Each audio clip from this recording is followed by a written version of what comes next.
Upcoming tonight, as we said, The Joy of Devotion by our own Juliana Cesano of Devotion. Welcome, Juliana. Thank you so much. Thank you for inviting me, for having me this evening.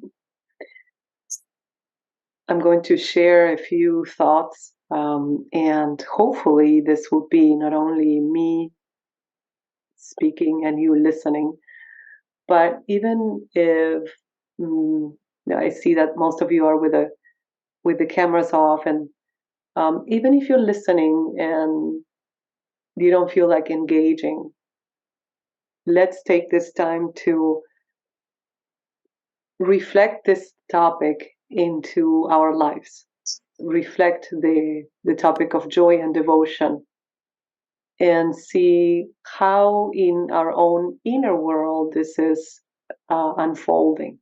What is our own relationship with devotion, and in what aspects of life we are unfolding that.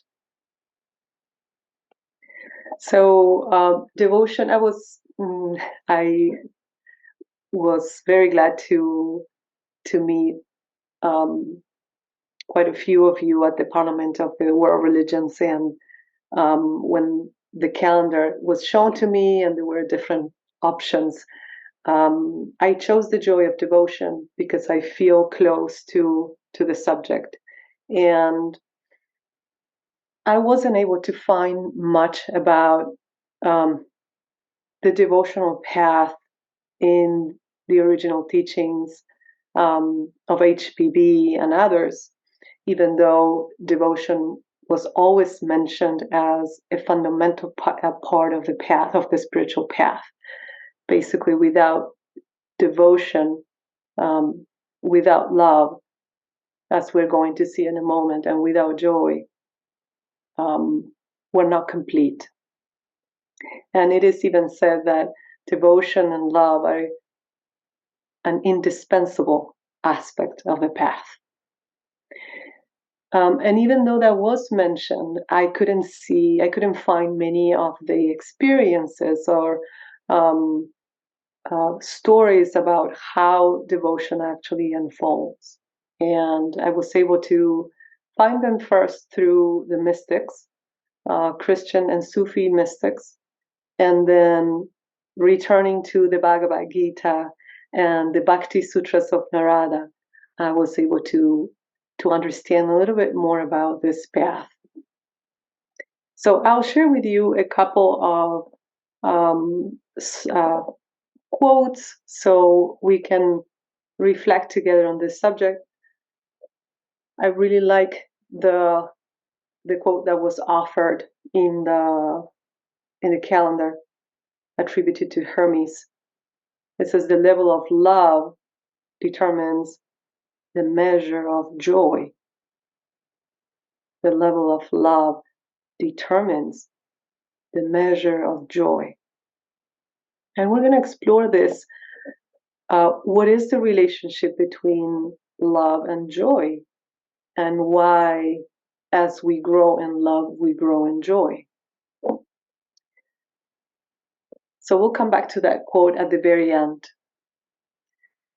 What becomes very obvious in this path, in the path of devotion, that it is mentioned in the Bhagavad Gita as bhakti yoga, as a path itself, but devotion as a quality can be, and apparently must be, in any of the other paths. In the Bhagavad Gita, we have mention of the Jnana Yoga, or the path of knowledge or wisdom, the Bhakti Yoga, or the path of devotion, and the Karma Yoga, the path of action or service.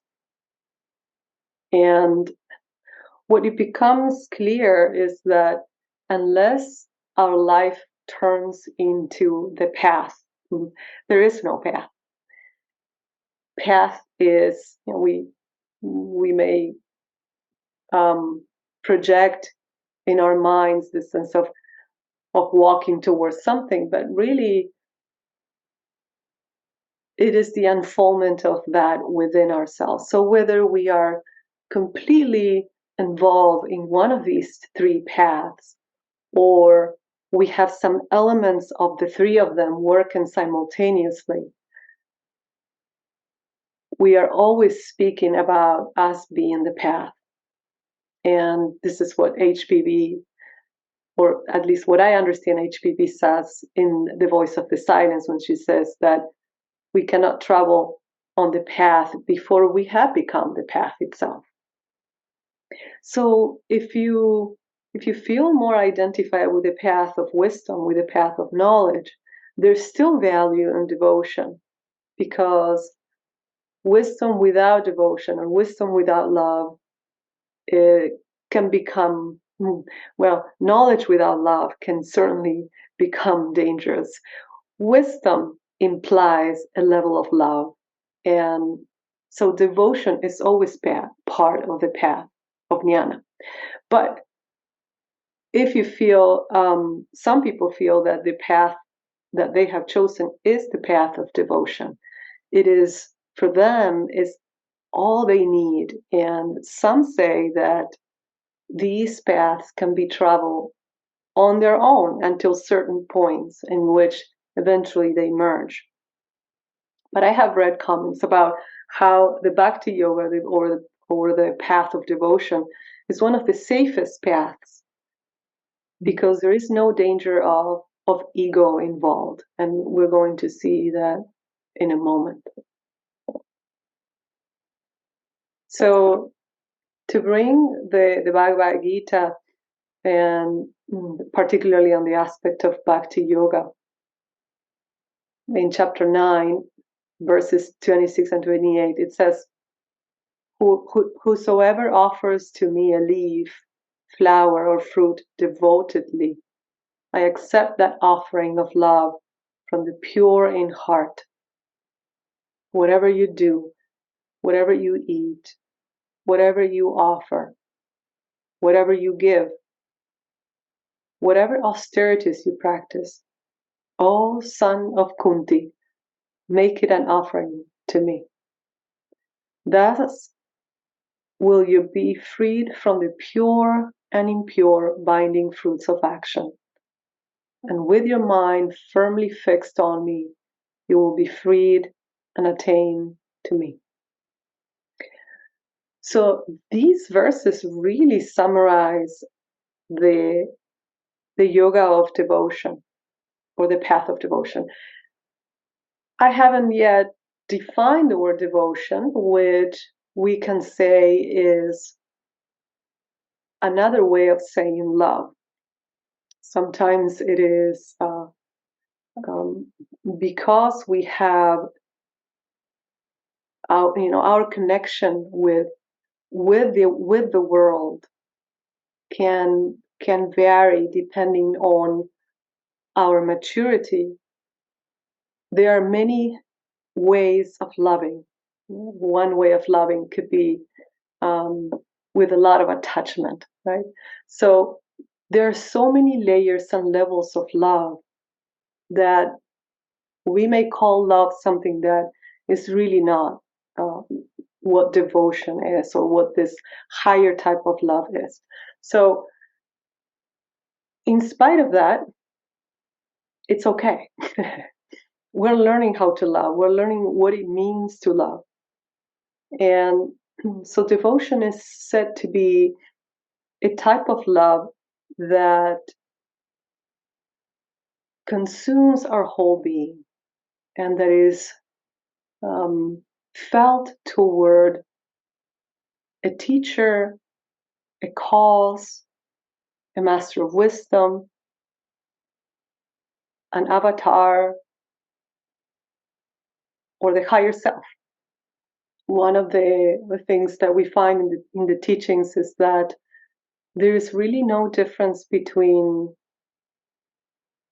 ultimately speaking, there is really no difference between the adept or the master and the higher self. So when we put our whole attention and our whole heart and our whole yes, attention, I think, is the best word to describe it. To the teacher,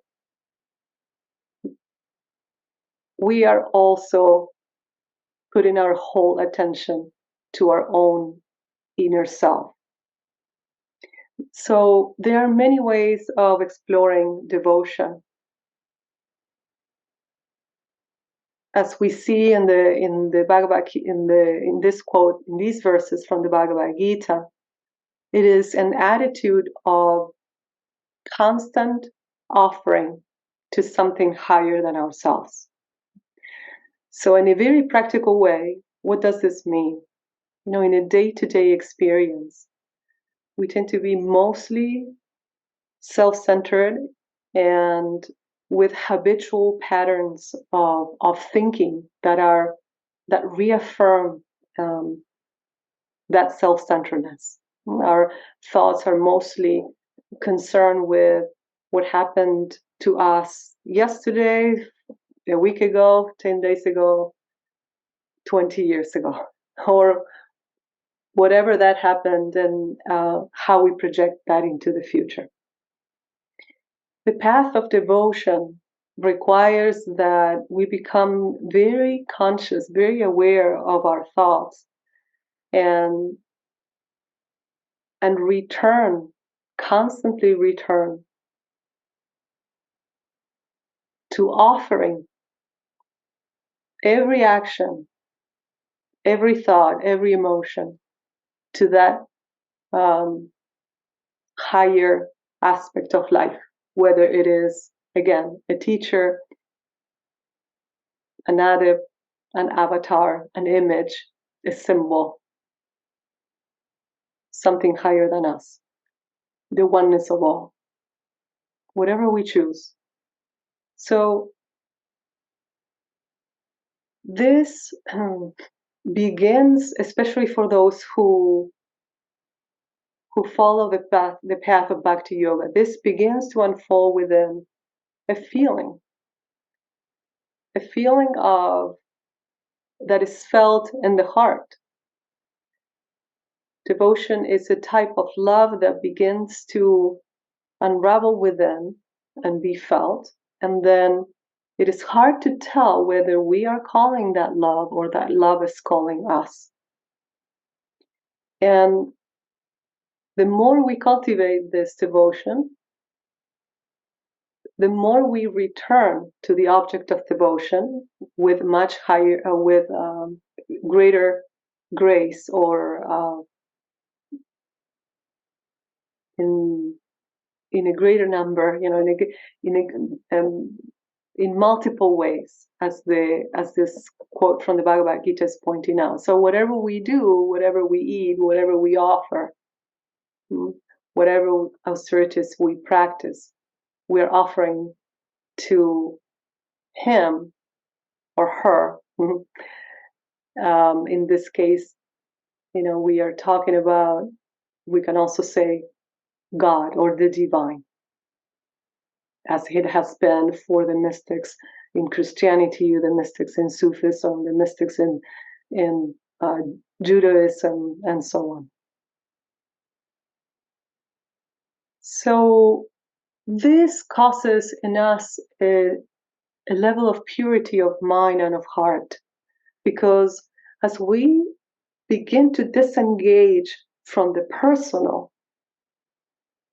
from the quaternary, as we see it in the Theosophical teachings, and we bring our whole attention and become open to this higher power, or this image or symbol, then the space that the thoughts that were self-referential were taking, that space becomes available for something higher than ourselves. One of the things you see in the mystics is that by the end of the path, they were completely consumed in the best possible way that you can conceive the word, with this one object of devotion. So whether it was their guru or their teacher, they became completely immersed. And this was the only thought, the only feeling, the only, even we can say, attachment that they were seeking.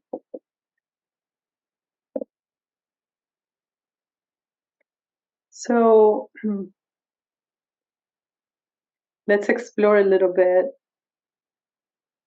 an aspect of the path, that has to do with what is it that happens when we turn ourselves toward this devotion. Meister Eckhart says there is nothing so unknown to the soul as herself. So in this path, slowly, the soul begins to have a sense of itself. And we're going to see why and how. There is this anonymous book in Christian mysticism that's called The Cloud of Unknowing. And one of the things it says is that if you want to find your soul, look at what you love. That's where your soul lives. So wherever we put our affection, our attention, our sight, that is where we're at. That is the point in which we are right now. So this is a great opportunity for us to look within and say and ask ourselves, what is it that we love? What is it where is it that we put our attention, our energy, our power?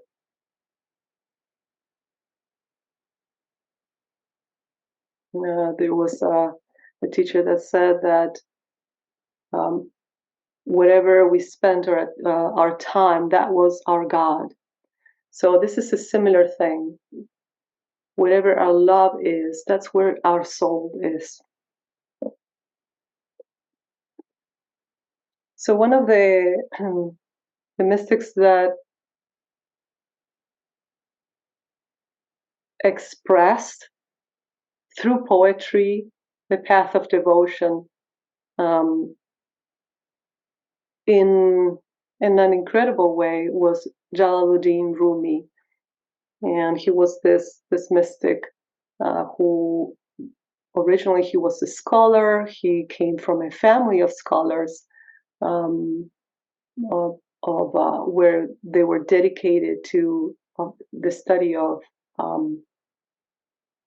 Islam, and he was one of the greatest scholars of the time, and he was revered by his intellect. And one time he meets Shams, he's someone who became his teacher. And when they meet, there's this beautiful story. Rumi was with a number of books with him. He was collecting pages and books, and Shams comes and asks him, "What are you doing?" And I think Rumi was writing, and he said he looked at Shams and he said, "Oh, you won't understand."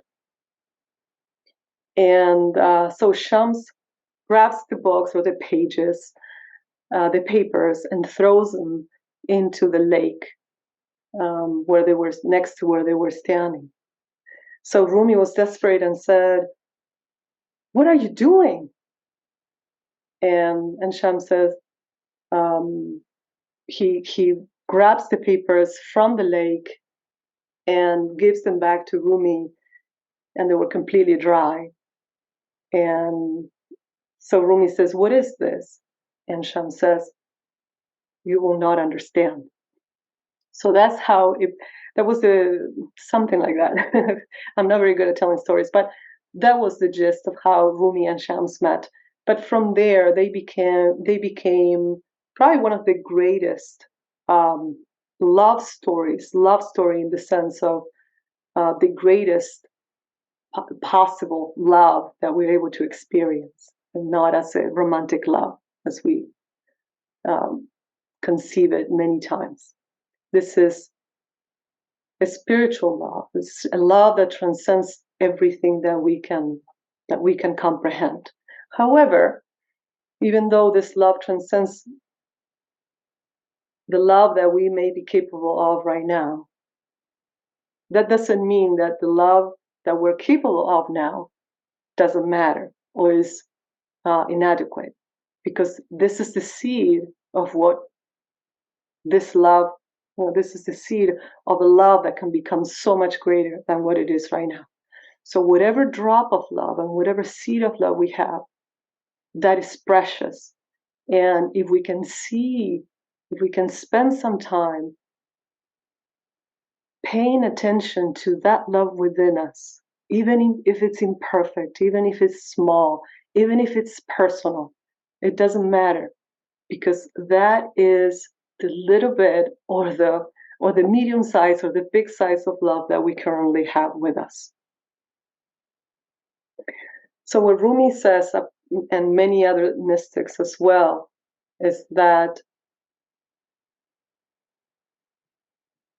the beloved is all in all, that which we seek, that which the bhakti yogi seeks, is all in all, and that the lover, we, only veils it. So the lover only veils him. The beloved is all that lives, the lover a dead thing. And if you read Rumi enough, you know that when he says the beloved is all that lives, he's talking about this love, and of course the beloved as the guru or the teacher, but also as God. And when he says the lover a dead thing, he's talking about the part of us that has to die to become one with oneness, to become one with the beloved. We'll explore this a little bit more.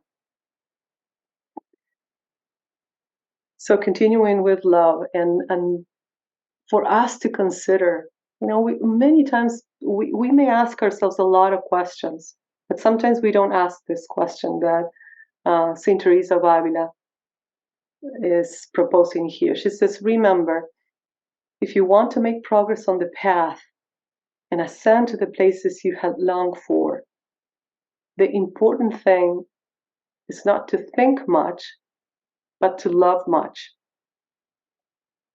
And so to do whatever best awakens you to love.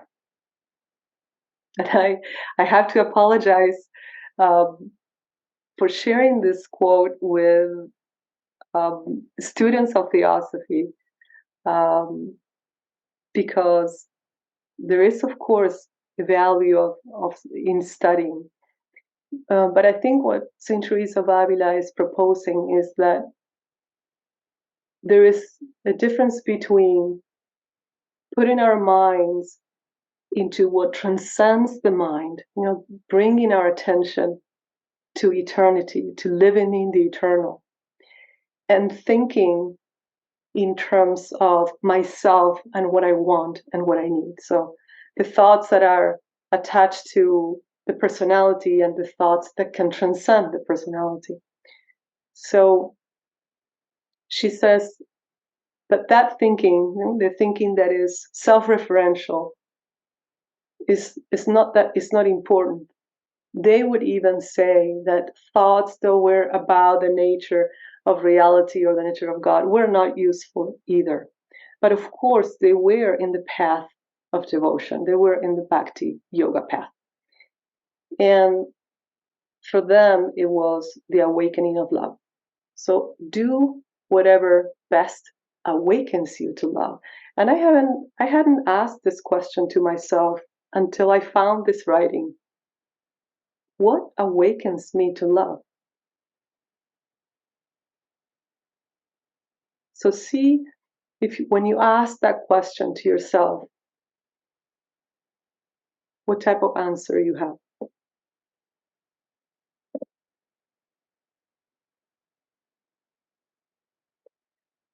So let's explore love a little bit more. And as I mentioned before, there are so many feelings that we associate with love and we call love that are not really love. We say, "Oh, I love French fries," to give to one extreme example. So the nature of love varies according to the maturity of the soul and the selflessness of the soul. I would even say that one way of defining love is to say that love is the absence of self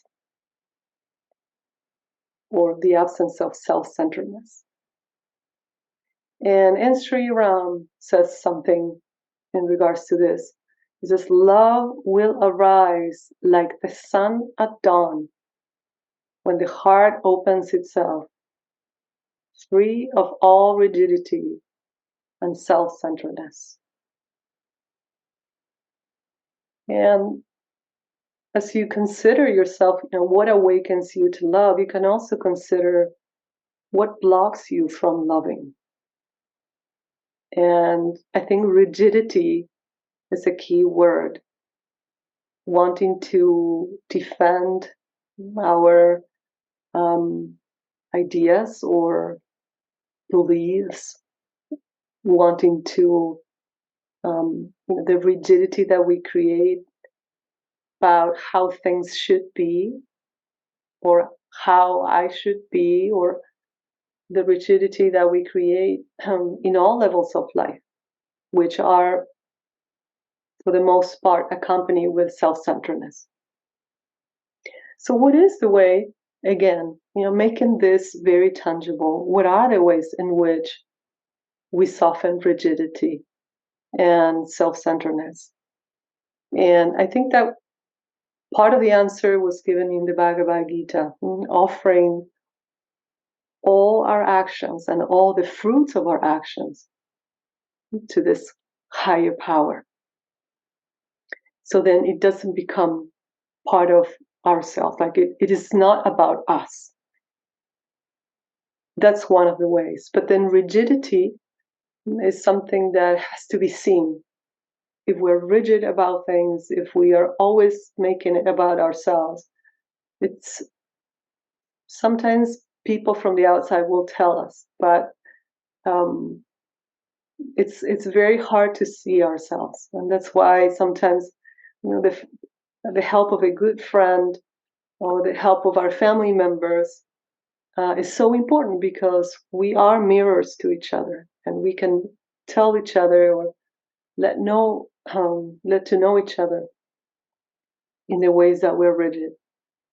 That's why, for example, getting together in groups like this and discussing these subjects and the spiritual life is so important, because we can learn from one another. We can see one another in the reflection of the other. And I wanted to include this one other quote from Sri Ram, because I just wanted to remind myself of how love has been mentioned as a sine qua non requirement of the path. Love or altruism is the only motive recognized in true occultism.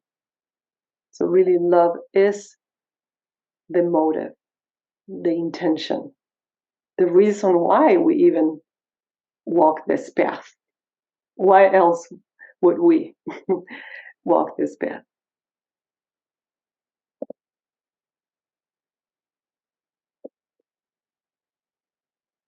So then, emphasizing this idea that love is the absence of self, we see it, we can find it in all the mystical writings. That's something that Kabir, another mystic, mentions. in his poetry. He says, the street of love is narrow. Two can never fit. When I wasn't. Now he is. I'm not. The way I interpret this is that something that it is also mentioned in The Voice of the Silence, that there's two aspects of us that cannot coexist. Right? It is either one or the other. Either we are separate or either we are one with oneness. We can't be both. Even it's mathematically impossible. So when we cease to be, and I want to make sure that we understand that as we cease to identify with separateness or with separate self, then we become the whole. And apparently for the mystics, the first experience sometimes was becoming one with the teacher and eventually becoming one with oneness. There's this beautiful account of a Christian mystic who was not well known at all, Bernadette Roberts, and she wrote this book that is called The Path to No Self and The Experience of No Self. Those are two different books, and those were the only accounts that I found of how this is felt within, because we always speak in terms of universal processes, or even we intellectualize something that was felt and lived by people. So how was it actually felt? What did these mystics felt inside when they were going through these things? In Rumi, you can see mostly his pain. He would go, as many of the Bhakti yogis or people walking the devotional path would do, into these stages of union and feeling that that bliss, that joy, of which we will talk about in a moment, that I think it is related to the Anandamaya Kosha. And eventually having to go, like everything in nature, through cycles of oneness and separation, oneness and separation, and oneness and separation, like a spiral that will continuously ascend.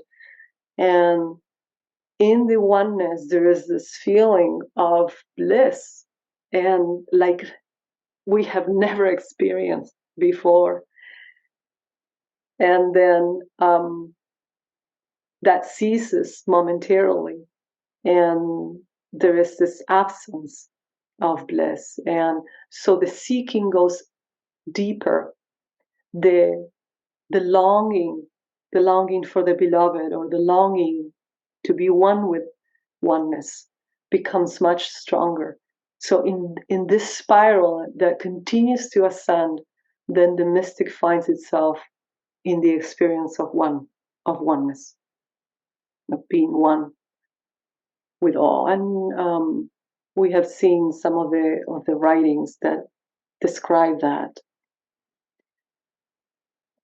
And St. Paul also mentions in a beautiful way, he says, I live, yet not I, but Christ liveth in me. Which is, again, the same experience Bernadette Roberts tells of being in the body of Christ and not them.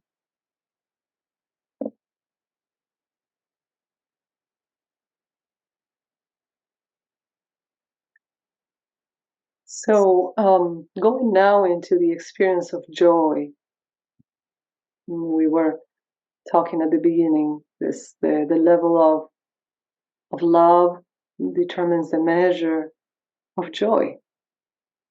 And before we go into like the mystical aspect of this, it is important to recognize in our own lives, what level of joy do we have? what are the levels of joy that we are currently experiencing? You have probably noticed that when you put yourself into something greater than yourself, or even if you put yourself into helping others, there is this feeling of joy that is not necessarily the sense of, no, I have done something good and I can feel good about myself. No, there is this natural feeling after serving others or doing something good for another person. There is this immediate feeling of even contentment, even if it's just light contentment. And so we can begin to see that level of joy in our lives is related to how much we are putting our attention in this whole life and not just on ourselves. So Kabir says, the shaft pierced my heart. A lot of the experiences of the mystics were in the heart. And we can see references of this all over in all spiritual traditions. The mystics mention, and we can also see it in the Upanishads. Brahman is in the center of our being, in the heart of every being. So a lot of the mystics had even tangible pain in the heart as the heart would open. And I'm not talking about the physical heart. So Kabir says, the shaft pierced my heart, which was also the experience of Saint Teresa of Avila. She had at some point this experience of her heart being pierced, and then they go into a higher level of union. And he says, I am enthralled with joy. I am not dead nor alive. So there is this in between in which we're no longer attached to this personality. Kabir, they become immortal, who thus while living die. And this is another reference across traditions. Die before you die, says Rumi. Die before you die.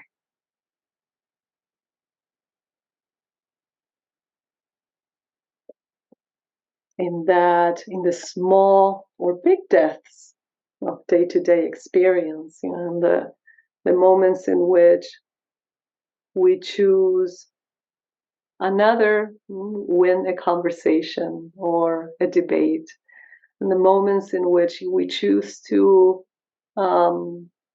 make another person feel good or turn our attention toward the whole. Even in those small ways, we begin to die. There is this part of us that begins to die, that needs to die.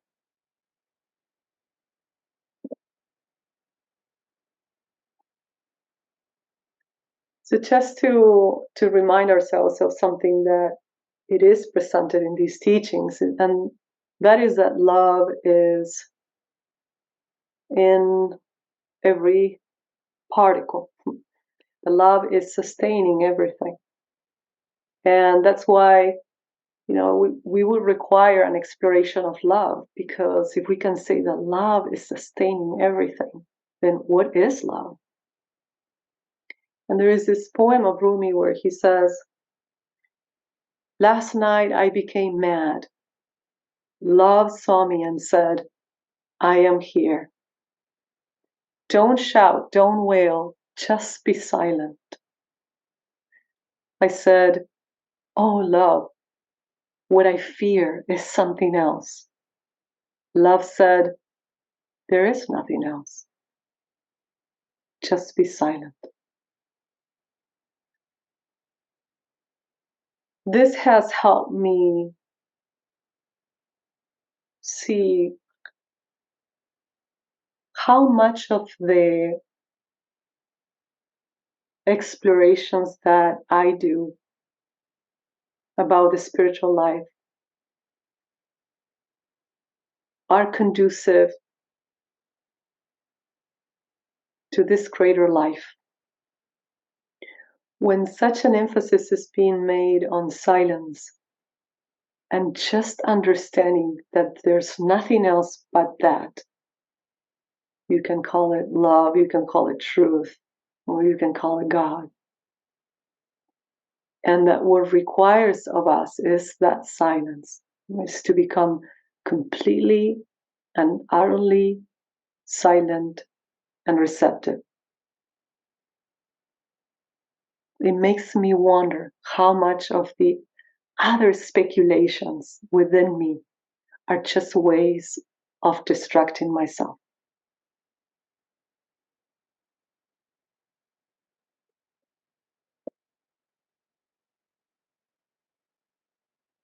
So again, just to bring it to a practical level, these mystics have expressed that what we seek is in the center of your being, of our being. They particularly mention the heart, as HPV says, the heart is the center of the spiritual consciousness.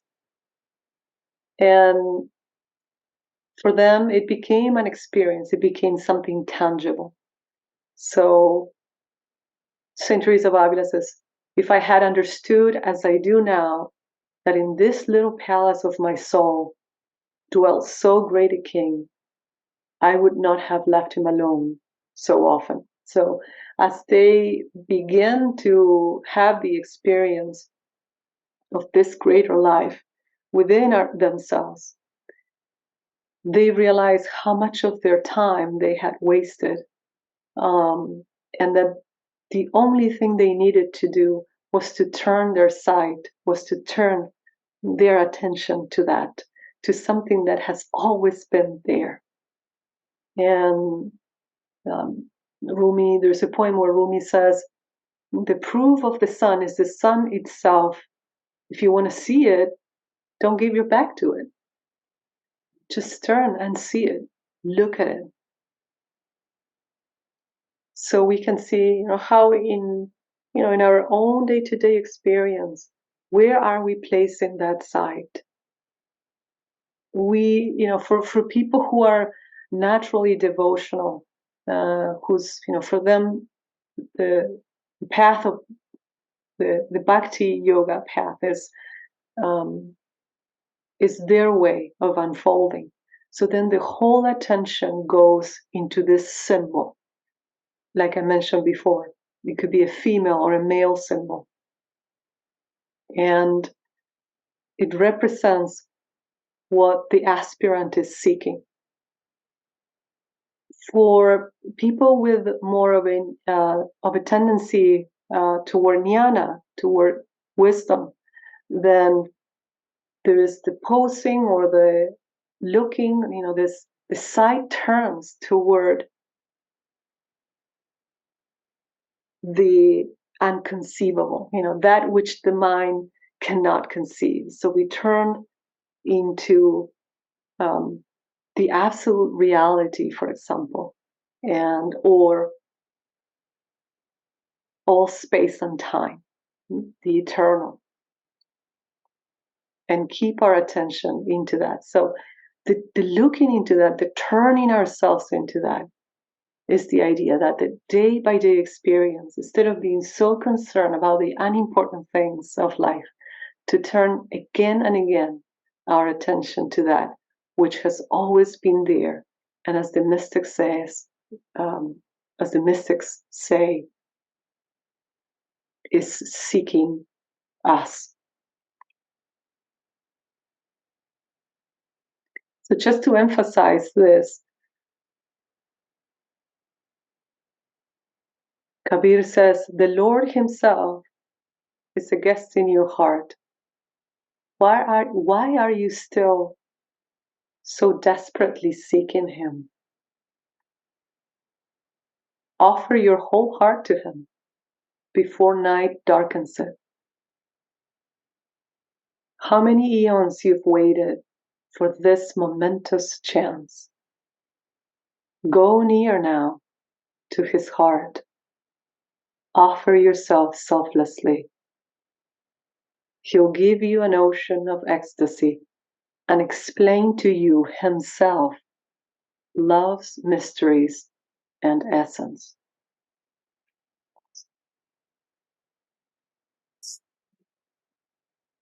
So Kabir was this sage who would sing these poems in the streets. And some, the Hindus attribute Kabir to themselves, and Muslims attribute Kabir to themselves. But Kabir spoke of truth, and you couldn't really tell, from which tradition he belonged, in which tradition he was settled. But probably he wasn't in any of them. He could see this reality beyond traditions. And the point is that we don't have a lot of time. Time is precious. And if we waste it on the life that continues to emphasize separateness and self-centeredness, then we lose the opportunity to unfold a greater consciousness or a higher consciousness. So to use the path of devotion, whether we are, completely in that path or not, as we said, devotion is necessary for any path. So see how in your own life, you may find this sense of respect, of adoration or devotion, or this feeling of I bow to you. I bow to you. So whatever you bow to, you can awaken devotion to that. And if there's nothing that awakens that in you, you can always start by paying attention to something that is not yourself. So whether it is a plant or a pet or a person, and that attention itself can become a type of affection and eventually of love that can grow in other ways. So to close or just to open, I'm not sure if you do a little bit of conversation after the talks, but this is not to close, but really to open. What Hermes said was the level of love determines the measure of joy. So when consciousness begins to have the experience of the higher realms at higher levels, beyond the mental plane, and even at the higher levels of the mental plane, we begin to experience the nature of reality, or the nature of a higher reality, which is inevitably joyful and blissful. So this can be a measure in our lives. That level of contentment and of joy at the beginning, even if it's not bliss, will give ourselves a sense of where we're at in terms of the unfoldment of love and the experience of being in communion with all that is. So this is just the gist of I could have shared today, and there is so much more to speak about this subject, but I hope this is something that may inspire you to look into your own life and see where you're at in terms of devotion. Thank you, Juliana. That was, as usual. So, I don't think you may hear it. oh, can you hear me? Yes, I can. Okay. Yes. That was just so honest and fearless and full of joy. So thank you so much. You've got a hand up, Desiree. Hello, Juliana. Hi, Desiree. Hi. Thank you so much. Wow. What a great gift for all of us.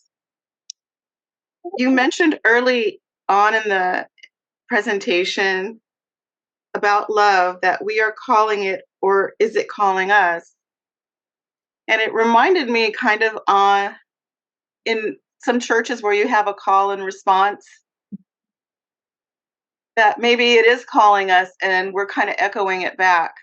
And I wonder if you can speak to that. Is it kind of like a call and a response in a sense?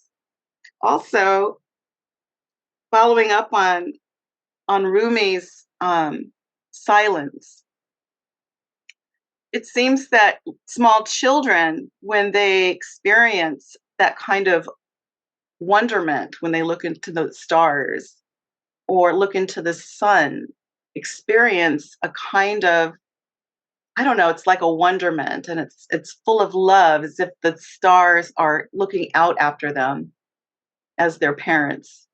Um, but those children don't experience a lot of dialogue like we do. If we experience something where the intellectual self wants to, rationalize it, but children don't do that. There's not conversations going on in their brains, so they are basically marinating in that sense of the world, sense of the universe, sense of themselves, really. I wonder if that's part of what Rumi is referring to when that eternal parent calms us down and says, just be silent and listen. Mhm. Thank you so much for that, both of them. The first one on call and response, yeah, and you can see it in that way. It has been a reference. Call and covenant, I think it is the word that is being used. But that point itself was one of the most inspiring points for me when I found Rumi and other mystics. The clarity that they had on the fact that, hey, listen, you're not doing this. You're not the one who's doing this. In the sense that we want and we like to attribute everything that is happening to ourselves, right, to the person, and they have such clarity in terms of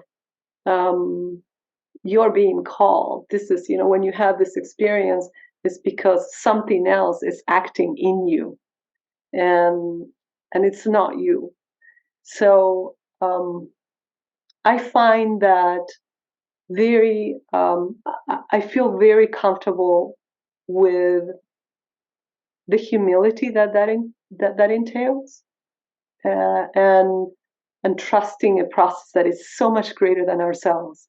It gives me comfort. It gives me even joy to just consider that as something that is being done to us, so to speak, not being done to us because it was, by chance, being done to us because we're seeking, and for some of them became every breath of their lives, every moment of their life. That was the only, the one pointedness became absolute. And then when when we bring our whole being into that, whatever that is, things happen, and things happened to us. So thank you for bringing that. And then the other one about silence. A great part of the practice of all these traditions was silence, was conscious silence. And this became, in the form of centering prayer, meditation, even chanting. The practices begin with the repetition of a mantra or a prayer, but all of that has the purpose to bring this attention into the point of stillness, and into that stillness, the experience of silence. Bernadette Roberts, whom I mentioned, she says, after telling the most incredible stories about the experience of oneness, she says something so simple. She says, this path, if I had to trace it and explain it as something, she says, it was just a path of deepening, and I'm just paraphrasing, deeper and deeper levels of silence. And she could even distinguish them. She says, there is a silence from above, there is a silence from within, there is a silence that brings everything, that makes everything still. There is and she continues and goes on about describing different types of silence. So that gives a sense that silence of words and silence of mind is just the very first step into a silence that can make us one with all. A silence that is so much more than that, and that we can probably understand at this point. Thank you. Any other comments or experiences or questions? I had a question for you, Uli. I wonder if, especially you kind of made the joke that about talking to a bunch of theosophists about not getting too involved with the mind, and then you said, "Well, yeah, there's value to study, but there's so much more." But I was wondering if this idea of the joy of devotion, that's like in contrast to the chore of devotion, or you have to be devoted, or something like that. And it's talking about the pure ananda, the pure bliss of that, and a little bit of perhaps try it, you like it. A little bit of devotion goes a long way, and once you taste a little bit of it, a lot more can come. Do you have any thoughts about that? I like that. Yeah, I think. Yeah, I can relate to that, and I've seen the versions of that in the experiences of others. It seems that it can start in very simple ways, and turning our attention to that object of devotion. And sometimes, for some people, they say, I don't feel anything, I am not devoted to anything, this is not my thing. But and that's fine. For some people, thinking or working the intellect in deep ways is also not their thing. So we are definitely built differently. And but what you're saying is that sometimes in both paths, all it takes is for us to try. And sometimes the limitation and the rigidity is somewhere in another part. So when we try it, then we see how much that can grow into something that we actually enjoy and like. So yeah, I can completely see that being the case. For others, it's very natural. In particularly devotion, which it seems can be sometimes very strange to some people. But for others, it's very, very natural. Very natural. This putting, what I see is like people with more with an emotional sensitivity, where they are more comfortable with emotions, then bringing the attention or bringing the mind into the object of devotion is easy. So here we have this mind and emotions really working together. Mm-hmm. When we say we're going to send loving thoughts to people, right? Well, we are merging the emotion and the thoughts to bring an element together that is of well-being to others. So anyway, I don't know if that contributes to anything. Oh, thank you very much. You got a hand, Shobha? Yeah, Shobha. Yeah, hi, Juliana. That was beautiful. Hi, Shobha. Hi there. I was also thinking of another thing as Jonathan asked this question. I was thinking about the fact that whether it's you start from the intellectual, there's nothing wrong with intellectual. Let me give an example. Math can be very intellectual, but can also give you a lot of joy, and because I think what's behind all this is also understanding the sense of unity, a sense of unity in all things. The joy of watching a sunset and realizing that we're all connected is so profound. Listening to poetry or music is so profound. It reaches us in a different way. Maybe we are touching, it feels like we are touching the hem of the garment of the Lord when we do things like this. So I think it's more a sense of unity and a sense of balance and harmony and music. When we talk about the music of the spheres, I'm talking from that sense. So I think they're all connected. Focusing just on the intellectual becomes a cerebral exercise. But if there is joy and the sense of unity, then it brings up that question of what Kabir or Rumi or others are talking about. Thank you so much for that. Yes, I completely agree with that. How also the word that came to mind is beauty. How these elements come together: beauty, joy, love, and truth. They bring each other. They bring into each other's presence. So whether it is through beauty, through joy, through truth, or through love, we end up being at the four corners anyway. And I could see how possible it is to feel the joy, for example, like when we read something profound or something that invites us to break that rigidity and the separation. When we come into that description, whatever description it is, so we make the effort to understand that which is beyond understanding. There is this feeling of joy because there is a connection with something that is so much greater than us. And I think whatever breaks that sense of separation brings joy.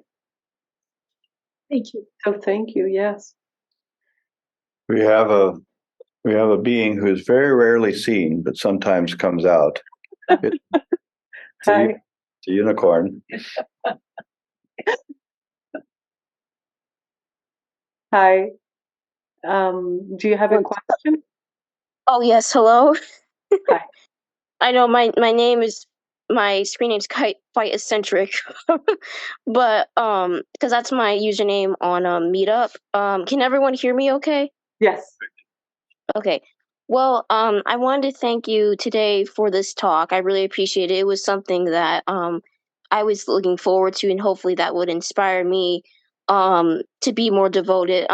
Kind of in a different way, but I did have a few questions. In the spirituality community, what I hear in spirituality lately is, we're all from one source, from divine source, the infinite, the all, and there's really no difference or like separate self between all of us.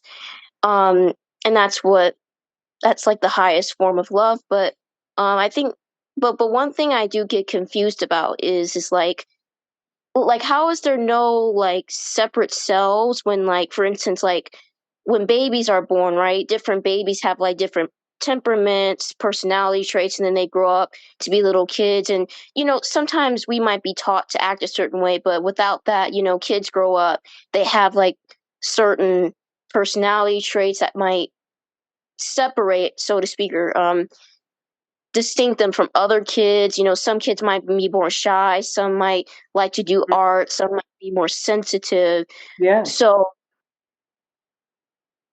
like that feeling of love when there's no separate self is, I'm confused because like even when you are in separation, you can still feel love, but then again, like how is there no separate self when like clearly when babies are born and especially when they grow up and they're little kids, you can see how not all kids act the same or are the same. And then my other question was when it comes to loving, we all have the love, or to tap into that love. Aren't aren't It's kind of like what you were saying earlier about how like some people naturally like might like want to do it intellectually versus others, or whatever you were saying. Like some people are naturally more loving than others. So how would that work with like, you know, tapping into love in terms of devotion and everything like that? So those are my questions. And especially the first one, it's something I've been wondering for a long time. So thank you. Thank you for your question. Um, well, the first question is something that you can certainly find a lot of answers in the theosophical writings. Hmm. And so if you stick around this group, you'll probably have a lot of answers regarding that question, because I'm just going to summarize it in my own very limited way. Hmm. What some of these teachings, and particularly the theosophical teaching, postulates is that um, in this manifestation that we see as the universe, and we're very familiar with this level of being that is at this physical world, right? The 3D, yes. Yeah. So theosophy says that there are other planes that are subtler than this physical denser plane. So, for example, our emotions, our thoughts are at subtler levels of being. So when when the soul takes a body, becomes this physical body, incarnates in this body, it has the experience of being separated from others. And we are indeed separate from others from this perspective, and we are unique, like you were pointing out. Hmm. So each of us Hmm. uh, has a history. In theosophical writing, you'll see that we reincarnate in the sense that we don't live just once, but the spark within us takes different forms at different times and gathers experience from that. So each one of us is very unique and unfolds in unique ways. And as Hmm. we mature as souls, we become more and more and more who we are, who we truly are. Hmm. So eventually, so right now we are limited, consciousness in us is limited to some of these more denser levels of being. But then what the teaching says is that as we evolve, we become more conscious at subtler levels of being. And when we become more conscious at subtler levels of being, we become in touch with the oneness of all life. We become in touch with our essential nature. So even some teachings say that you'll find this in Shankaracharyas in the Hindu tradition, but you'll also find it in theosophy, that it is said that this world that we live in at this physical level is not completely real. So it's The Maya, right? It's called Maya. right, Yeah. right. Thank It's you. like it's like an illusion. It's like a dream to some extent. Not that this experience is a dream, but when we become conscious at those higher levels, this experience is seen as a dream. In the same way, like when you wake up from when you're in a dream, you're very convinced that this dream is the real deal, right? Especially when you're lucid You're dreaming. struggling, Yeah. right? But when you wake up, you realize. So when the soul wakes up, or when we become conscious of our true nature, then we see this experience as a dream. So there is a part of us that is individual, Hmm. and that is unique, Hmm. and expresses itself at these layers of being. Hmm. But ultimately speaking, we are one with everything. Hmm. Okay. And So okay. So yeah, that even applies to like so cuz I like like some people sometimes say like, oh, she has a beautiful soul, or like this person has this soul, whatever, whatever. So even when people are born, and even if they have a certain soul, at the end of the day there's just one soul, right? Because that's what I've heard before, like there's only one soul which is eternal. But like when people say like, oh, she has a beautiful soul, or this person has this type of soul, even then ultimately there's just one soul, right? It's just one ultimately, right? On like the highest level, right? Yes, at the Okay. highest level, there is one. Yes, Oh, okay. at the highest Okay. level, there is one, and then there is temporary souls, like soul experience. Mm-hmm. The other one is eternal. But like I said, this is like probably one of the most intricate subjects within, particularly within the Theosophical tradition. So if you are interested in learning more about this, you're in the right place.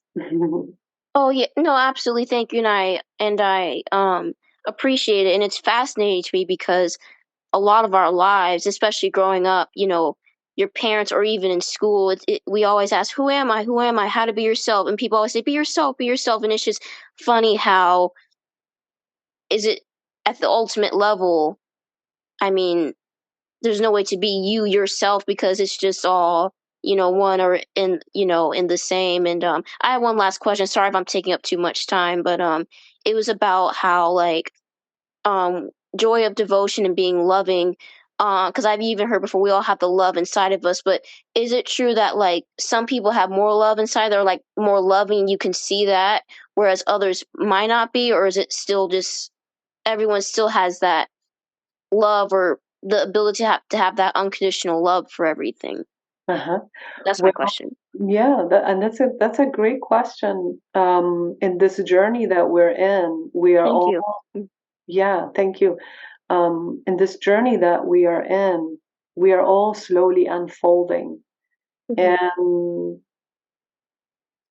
some of us feel more identified with this sense of separateness than others, because some souls have done greater work or have worked for longer time. So, and when I say work, I mean just have awakened a little bit more.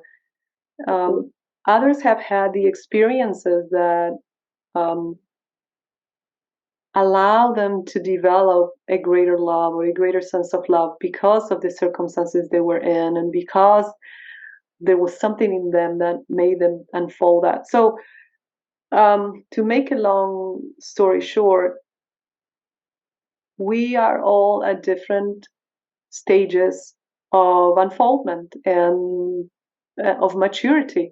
And some people have had some experiences that have made them unfold that love a little more than others.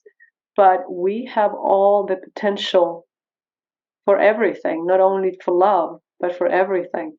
So, wherever we're at, whoever we are, we can do it and it's possible. Okay, it's just at different levels of consciousness, right?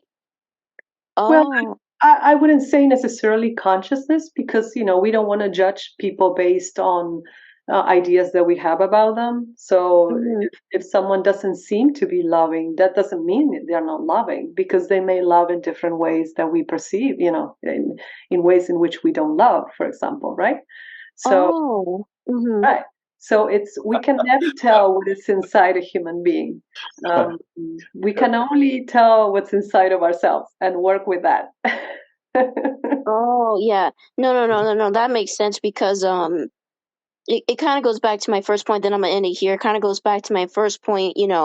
Like babies being born with different temperaments, and not just babies, like just people in general. Like sometimes some of the people I've come across or celebrities, the way they act or whatever, um, like I could tell. Well, maybe I'm wrong, but I could tell by their aura or their energy that they are like a really loving and good person, whereas I would be around other people and I don't want to say they're bad at anything, it's just I've been around other people and I guess I could tell like Yes, yes. So, yeah. yeah, yeah, I understand. Yeah, I so understand. I'm Yeah. guessing I'm guess what I'm trying to say is like sometimes when I observe some people, I could tell that at the core of their being, they're very loving, and I'm not Mhm. saying that no one can tap into love. But to me, it seems like some people have it really naturally, or it just comes easy to them. Well, But from what right, I noticed, yeah, from what right. I've seen. Yeah. Yeah. So they may have worked on that before, not only in this lifetime, but in previous lifetimes. So that may be one possibility. But thank you for your questions. That were great questions. I Thank think you for your answer. I appreciate it. Thank you. our time is up at this point. Huli, thank you so much. Well, you know what happened is your presentation was so deep and so honest and wonderful that you provoked all these deep and honest and wonderful questions. Yes. That's what just happened. And it's just beautiful. So thank you very, very much. And hope you'll come again, back by popular demand, as they say. Okay. And I just wanted to mention that we do have other classes, and one is on Sunday morning and one is on Friday. And if anyone is new here who would like to know about some of these other classes, the way to attend them is one at 10:30 on Sunday mornings, California time. So you'd have to do the math on wherever you are. And that's a good introductory class in the way that there's some introductory texts that are look at for a little while. And then, of course, we dive into the deep end of the pool of some of the deeper aspects of theosophy, but it's kind of both. And then on Fridays, we have a class in the Bhagavad Gita, and that we go really slow through that. You don't have to study in advance. And we only study like 2 or 3 slokas at a time in that. But it's a very, well, you have to see it to believe it. It's very joyous, to be honest. It has the joy of devotion present in the class. And that's at 1 o'clock California time. So again, you can do your math. And also you can get on a website called universaltheosophy.com, and there's all kinds of classes on that. And also the Theosophical Society. How would you do that? Huli, you just go on .org? Theosophical.org? Yeah, theosophical.org. And so there's all kinds of openings, and there just seems to be this worldwide awakening going on in the theosophical world, and it's very lovely and exciting to be a witness to, and I guess to be a part of. So, Huli, you are a gem. Thank you very, very much. You guys, thank you so much. You're very kind. Wish you all a wonderful rest of your day and weekend. Thank you, Juliana. Beautiful. So much for today. Namaste. Oh, by the way, anybody who wants to come to these classes, you just click onto the same link as you clicked on when you clicked on this link today. It's the same link. So 10:30 California time Sunday, 1 o'clock California time Friday. So same link. So take care, everybody. Bye-bye. Take Good care. night. Bye-bye. Bye.